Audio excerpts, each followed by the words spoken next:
هل أتاك حديث ضيف إبراهيم المكرمين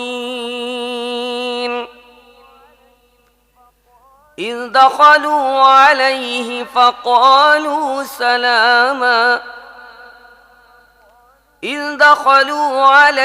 فقالوا سلاما قال سلام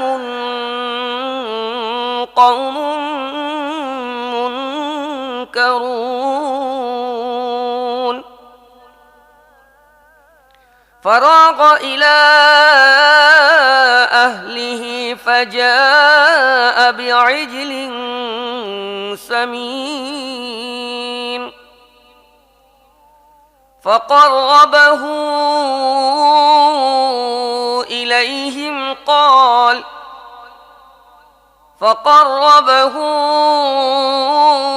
إليهم قال ألا تأكلون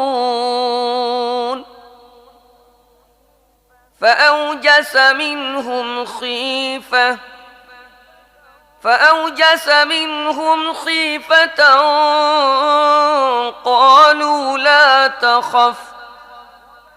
قالوا لا تخف وبشروه بغلام عليم فأقبلت امرأته في صرة فصكت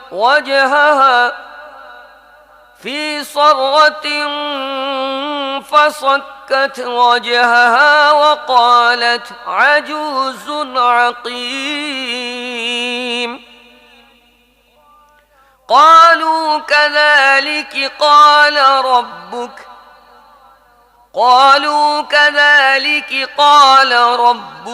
إنه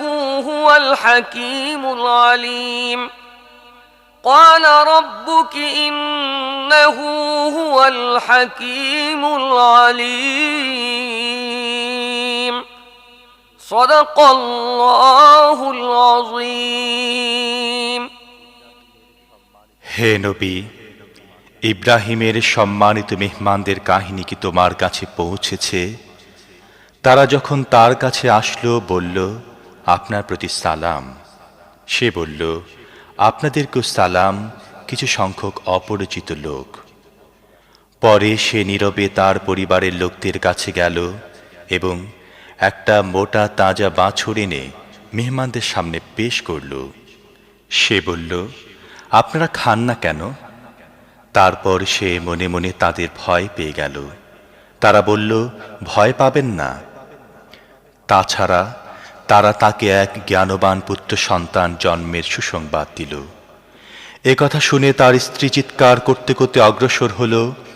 সে আপন গালে চপেটাঘাত করে বলল, বুড়ি বন্ধ্যা। তারা বলল, তোমার রব এ কথাই বলেছেন, তিনি মহাজ্ঞানী ও সর্বজ্ঞ। আমান্তু বিল্লাহ।